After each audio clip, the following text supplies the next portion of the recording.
Good evening. You're now with me, Lorenzo Isaac, for TVS Nightline. Here are the headlines for tonight. UN Security Council passes Gaza ceasefire resolution calling for truce. On that development, Malaysia endorses the UN Security Council resolution. The transition of BINTULU port to state port, historic moment for Sarawak.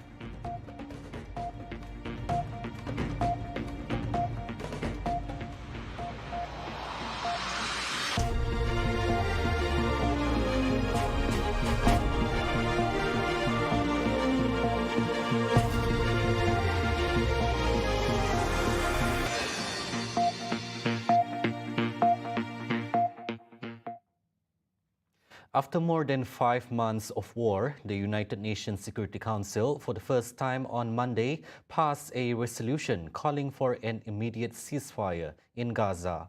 Israel's ally, the United States, which vetoed previous draft 3 times, abstained during Monday's vote, while all 14 other members voted in favor of the resolution. The resolution calls for a ceasefire for the month of Ramadan that leads to a lasting, sustainable truce and demands that Hamas free hostages cease in their October 7 attack. 14 votes in favor, 0 vote against, 1 abstention.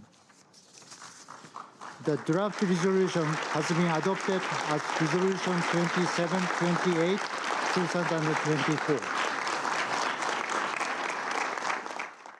The passing of the vote drew applause in the normally somber Security Council. The United States had repeatedly blocked Security Council resolutions that put pressure on Israel, but has increasingly shown frustration with its ally as the United Nations warns of impending famine in Gaza. Moments after the United States declined to veto the latest resolution, an enraged Netanyahu announced that he would no longer send to Washington a delegation requested by President Joe Biden to discuss Rafah. At the White House, National Security Council spokesman John Kirby said the U.S. side was perplexed and disappointed that the Israeli delegation's visit had been scrapped. As I said a couple of hours ago, it's disappointing. Obviously, we would have preferred to have that meeting here this week to talk about viable alternatives. And as I think I mentioned to Josh, we're going to continue to look for an opportunity to have those conversations going forward. Hamas, meanwhile, welcomed the resolution and said it would engage in talks on a prisoner exchange brokered by Qatar after repeated delays in securing a deal. U.S. officials argued that the resolution was non-binding, a point contested at the United Nations, and said it would not jeopardize talks that have been making headway under Qatar. In Rafah, Palestinians welcomed the UN vote and called for the United States to use its influence on Israel to secure a ceasefire. أنا بعتقد أنه أمريكا وصلت لقناعة بأن العدو الصهيوني يقوم بارتكاب مجازر ومذابح وتطهير عرقي في فلسطين أو في قطاع غزة، وبناء على ذلك أمريكا لم تستخدم حق النقد الفيتو. هذه خطوة على الطريق لوقف إسرائيل، خطوة على الطريق، وعلى أمريكا استعمال كل صلاحياتها لأنها هي الداعم الأول والأخير لإسرائيل، عليها أن توقف هذه الحرب. After the vote, UN Secretary General Antonio Guterres led calls for the resolution to be implemented. But Israeli troops continued their onslaught in the Gaza Strip today, with no sign of a let-up in the war, despite the passing of the UN Security Council resolution. Witnesses said Israeli jets pummeled the city of Rafah earlier this morning. According to the Gaza Health Ministry, 70 people were killed just today, including 13 in Israeli airstrikes around the South Gazan city of Rafah, a key flashpoint in the war. Israel has consistently defended its campaign despite mounting international criticism of its conduct. The Gaza Health Ministry on Monday put the Palestinian death toll at 32,333, most of them women and children. Meanwhile, Malaysia, in the strongest terms, endorses the UN Security Council resolution. The country urged for the legally binding resolution to be enforced immediately. Prime Minister Datuk Seri Anwar Ibrahim said that Gazans must be relieved from the immense pain and suffering they have now endured for almost 6 months. The UNSC Resolution 2728, which was passed on Monday, called for an immediate ceasefire for all hostilities in Gaza for the month of Ramadan, the immediate release of all hostages, and the immediate and urgent need to expand the flow of aid into the territory. Anwar emphasized that the United States, in particular, should urge its ally to respect the international community's will, adhere to the ceasefire, and allow immediate and substantial emergency aid. He added that Malaysia remains committed to the Palestinian cause and will continue efforts for the establishment of the independent and sovereign state of Palestine, based on the pre-1967 borders, with East Jerusalem as its capital, as well as the admission of Palestine as a full member of the United Nations. The transition of BINTULU port from a federal port to a state port marks a historic moment for Sarawak. As such, the state's Deputy Premier, Dr. Amar Douglas Ugambas, expressed optimism that the port handover will be finalized by 2024.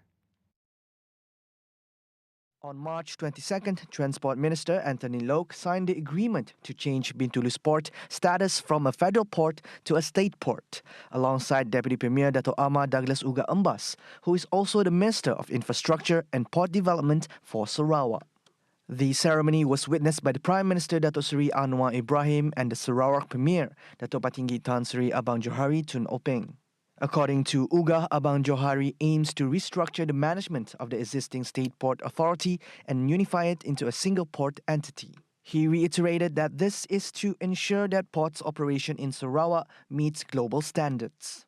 Therefore, Uga assured that his ministry will ensure that its staff are highly skilled and capable. At the same time, ports in Sarawak should embrace technological advancements like artificial intelligence, AI, which will impact resource management approaches and execution of the state port project.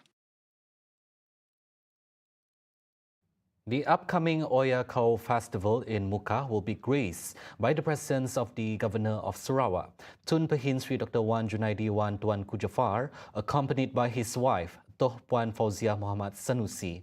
Minister of Women, Childhood and Community Wellbeing Development Sarawak Dalat Assemblywoman, Datuk Sri Fatimah Abdullah, announced that the Oya Festival 2024 is scheduled to take place from April 19 to the 21st.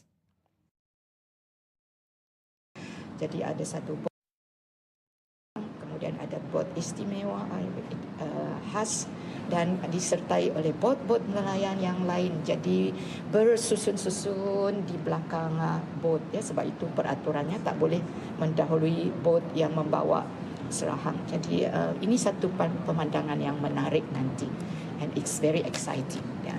Okey, dengan pukulan gendangnya ataupun begadangnya, begadang bahasa Melayu, kumpulan begadang nanti. According to her, the main event of this year's festival is the inauguration of the Coastal Erosion Control Fort at Kuala Oya. Fatimah revealed that the Oya Festival's erosion fort was approved by the Tun Pehin when he was the former Minister of Environment. Dan Tuan Yang Terutama Tun lah yang bertanggungjawab untuk memastikan projek ini diteruskan. Jadi dengan sebab itu, kami ingat jasa bakti Tuan Yang Terutama Tun ini, dan dengan sebab itu, selain daripada merasmi Pesta Kaul Oya, Tuan Yang Terutama Tun akan merasmi benteng hakisan pantai yang sudah siap dibina. She spoke to reporters after paying a courtesy call to Tun Pehin Seri Dr. Wan Junaidi and Toh Puan Fauziah Muhammad Sanusi at the main audience hall in the Astana Negeri Sarawak earlier today. In preparation for hosting the 21st Malaysia Games Sukma from August 17 to 24th, all sports facilities being upgraded in Sarawak will be ready by June. Minister of Youth, Sports and Entrepreneur Development Sarawak, Datuk Sri Abdul Karim Rahman Hamzah said preparations for Sukma 2024 are progressing smoothly, with certain facilities already fully upgraded. By June, all the facilities, my directive to all the sport venue, it must be completed by June. Karim said the progress of construction and upgrading of the facilities will undergo regular monitoring. Currently, approximately 45 sports facilities under construction and upgrade in the 5 divisions involved in Sukma are in the final stages of improvement. He is optimistic that all these facilities can be fully completed by June, in line with the ministry's target. Sukma 2024 will encompass 32 sports events across 12 divisions in Sarawak, utilizing venues across these areas. Meanwhile, the Malaysian Olympic Council is confident in bringing in more internationally renowned sports events to Sarawak. Minister of Youth, Sports and Entrepreneur Development Sarawak, Datuk Sri Abdul Karim Rahman Hamzah, said that such aspirations were conveyed by MOM President Tan Sri Nurza Zakaria following the completion of necessary sports facilities in the state. According to Abdul Karim, Nurza also commended Sarawak for being the sole state focusing on the fundamental aspects of sports development. Selain daripada itu, negeri Sarawak kita sedang membina, kalau tak silap saya 17 ke 18 mini sports complex dalam keseluruhan negeri Sarawak di peringkat daerah, di mana tiap-tiap mini sports complex itu ada kluster-kluster tertentu, fasiliti sukan, fasiliti untuk 4-5 jenis sukan.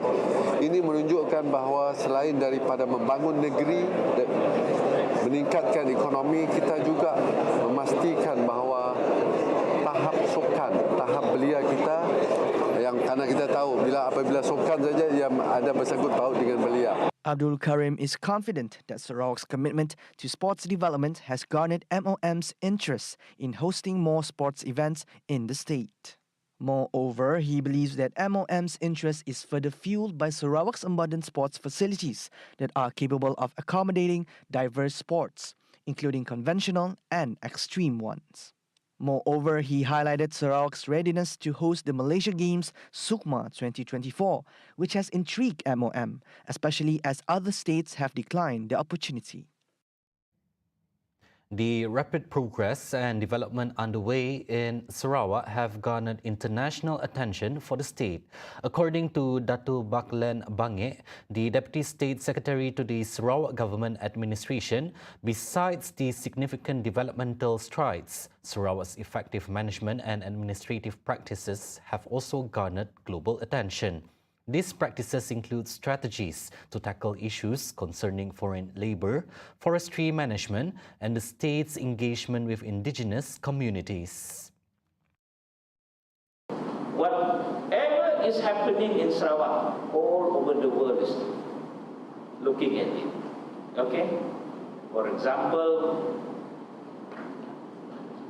the way you manage foreign workers that work in Sarawak, the way you manage your forests, the way you deal with the indigenous or the native of Sarawak. All these things are meant known. Whether you don't want to tell or you want to tell, they know. He said this in his speech during the Wirecard scandal, a whistleblower perspective program jointly organized by the Integrity Unit and Ombudsman Sarawak, Sarawak Centre of Performance Excellence, SCOPE, Human Resource Management and Development Unit, Sarawak Civil Service Institute, and Asia School of Business, ASB, earlier today. The program aims to enhance awareness and corporate integrity among Sarawak's civil servants. Kuching has earned a spot among the top 13 of the most affordable places to retire worldwide by International Living magazine. The distinction was revealed in a report released on February 27, titled 13 Places You Can Live on as little as $1,500 a month. The report highlights Kuching as one of the exceptional destinations where couples can comfortably live on $1,500 a month, covering housing, healthcare, food, and entertainment. Moreover, the report emphasizes Kuching's proximity to scenic areas and national parks, making it an ideal base for exploring the region's coastal and rainforest destinations. Joining Kuching in the top 13 spots on the radar to retire in the 2024 list are Penang, Chiang Mai, Phnom Penh, Hoi An, Vietnam, Querétaro, Isla Mujeres, and Cozumel in Mexico, Armenia, Colombia, Arenal, Costa Rica, Alicante, and Granada, Spain, and Bergerac, France.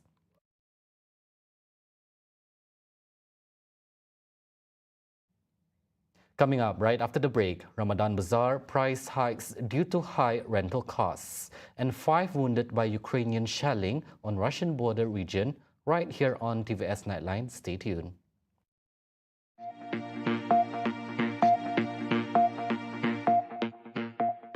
Seronok beli-beli.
Welcome back. Ramadan bazaars nationwide are seeing a surge in food prices, not due to the implementation of the Sales and Service Tax SST, but rather due to exorbitant rental costs for the bazaar lots. Prime Minister Datuk Seri Anwar Ibrahim said that these high rental costs are partly caused by certain traders renting from agents who exploit the situation, rather than directly from local authorities. Saya akui ada impak kecil kenaikan harga, tetapi saya tidak fikir oleh kerana SST itu menyebabkan tingkat naik. Dari segi kajian Jabatan Perangkaan, kenaikannya itu sekitar 0.2%. Kerana dan Bazar Ramadan tidak ada kena mengena langsung dengan SST ini. Anwar said this in reply to Kota Baru MP Datuk Seri Taqiyuddin Hassan on the government's plans to mitigate the hike in food prices and Ramadan Bazaar operational costs following the increase in the SST from 6 to 8%. Anwar clarified that if the government does not implement the SST, there are fears of negative effects on the economy and national revenue. Domestic tourism experienced a significant upsurge in the final quarter of 2023, with the tourism industry welcoming a total of 54.3 million domestic visitors. Data released by the Department of Statistics Malaysia (DOSM) indicates a 16.1% increase compared to domestic tourist arrivals in 2022.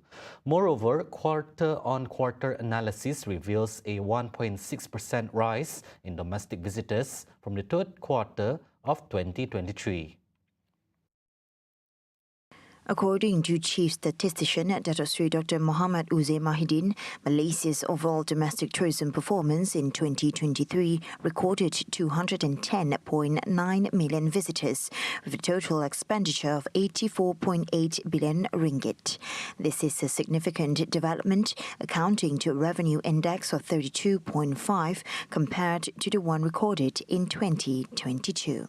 However, Uzair did not dismiss that both data were lower than pre-pandemic levels, particularly in 2019, where the domestic visitors recorded negative 11.8% and expenditure on domestic tourism fell short by negative 17.7%, respectively. Elaborating further on tourism performance in the fourth quarter, theme parks recorded the highest revenue index at 49.2 year-on-year, followed by domestic airport arrivals, highway traffic, and retail sales of automotive fuel at plus 3.4%. Meanwhile, the accommodation revenue index also increased by 12.5%, while the occupancy rate for 5-star hotels rose 2.1%, followed by 4-star hotels by 0.7% and 3-star hotels by 14.8%. Former Managing Director of Monetary Authority of Singapore, Ravi Menon, has been appointed as Singapore's first ambassador for climate action, effective April 1st. The National Climate Change Secretariat said Menon, who is also appointed as the Secretariat's senior advisor, will play a leading role in Singapore's climate efforts domestically and abroad.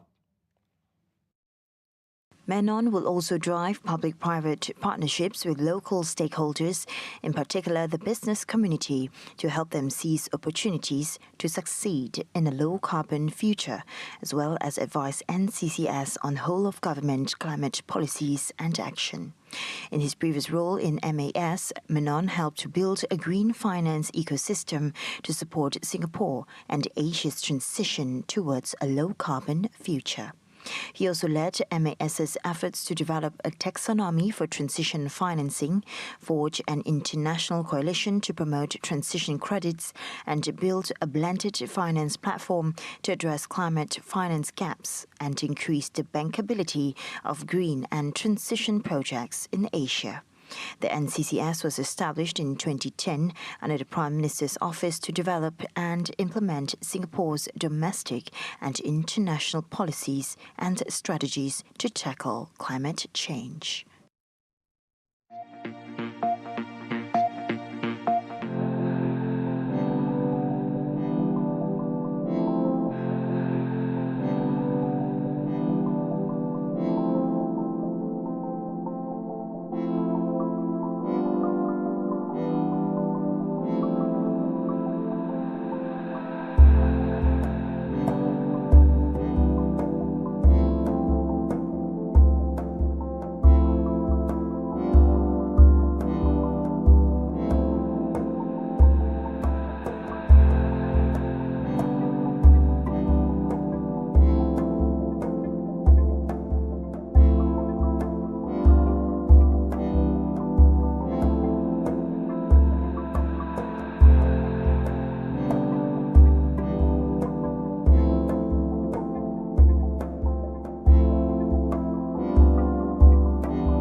On to world news. Ukrainian bombardments left 5 people wounded in the Russian border region of Belgorod, as reported by the regional governor on Tuesday.